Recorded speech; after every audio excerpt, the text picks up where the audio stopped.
Hello everybody and welcome to day 24 of 30 Days of Godzilla. So today we're going to be discussing the first in the Millennium series, Godzilla 2000.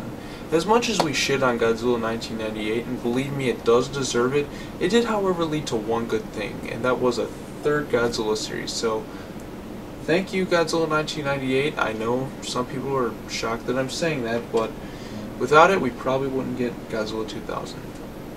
The cool thing about Godzilla 2000 was that it was actually released in theaters here in the United States. Although most people generally ignored it, still it was cool to see the one true Godzilla after the disaster of the one directed by Roland Emmerich. Even though this movie is better than Godzilla 1998 for obvious reasons, I still feel like this one's not really that good of a Godzilla movie. Yeah, it's pretty lackluster in my eyes. It's nothing really special, it's just the fact that it seems better because it came out after Godzilla 1998. Now, first off, let's talk about Godzilla's new look. I gotta be honest here and say that I don't really like this design of Godzilla that much. The face bothers me and I don't really just like it. There's something that just bothers me about it.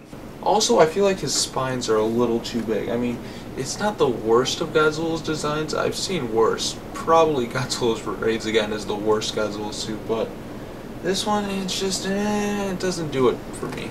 Now, instead of continuing off the events in Godzilla vs. Destoroyah, this movie is another one of those direct sequels to the original, just like in Godzilla 1985. The Millennium series had a knack for this. They constantly would reboot each entry and make it just a direct sequel for the original, which can kind of get annoying because I like some consistency between the films. Anyways, the plot of this one revolves mostly around scientists studying Godzilla, and then a UFO gets discovered in the ocean which causes it to rise up and cause some destruction.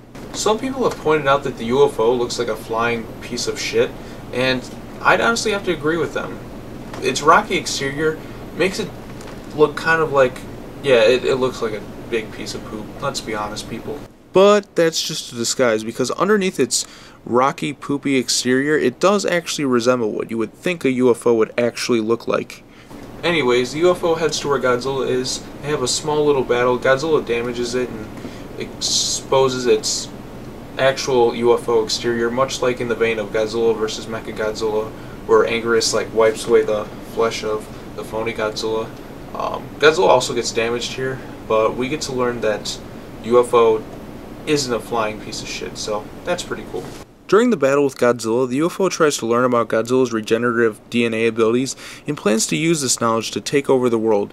It heads to this building where all the knowledge on Godzilla is so it can extract some information.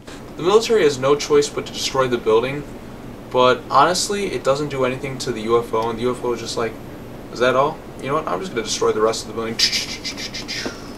So Godzilla shows up for a second battle, and the UFO is able to extract some of his DNA and create a new monster called Orga. Now, Orga is honestly the last cool new monster in the Godzilla series. It has a pretty cool design, and it's actually a pretty good opponent for Godzilla to face. The final battle is pretty cool. Godzilla destroys the UFO, then starts to get physically swallowed by Orga until he blasts his fucking head off. Godzilla then proceeds to end the movie by destroying the city, but not before this one scene happens, which is honestly my favorite part in the movie. Everyone is trying to evacuate the building where the main characters are located. Everyone, except our main asshole of the movie. And what happens here is a gem of cinematic entertainment, which can be tough to match. Are you people ready for it? Are you sure? Are you really, really, really sure? Well, here it is. Godzilla!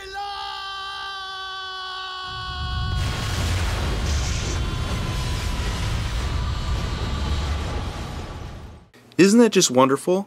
I can't say the same thing for the entire movie, but I will give it that one moment right there. So the film ends with Godzilla destroying the city, and well, that's basically it. Well, that's Godzilla 2000.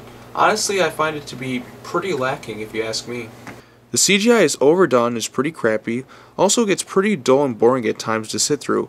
It's just not one of my favorites. Also, the dubbing is made to be intentionally bad with lines like, "Great, Caesar's ghost."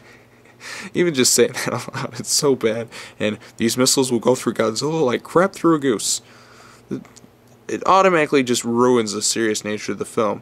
While it's not one of the best, it still has a few things I like, as to the build-up of Godzilla's first appearance is pretty cool. Orga is also pretty sweet, and that part with the one asshole that's classic. Anyways, that concludes today's episode. Be sure to come back tomorrow as we discuss the next entry in the Godzilla series, Godzilla vs. Mechagodzilla.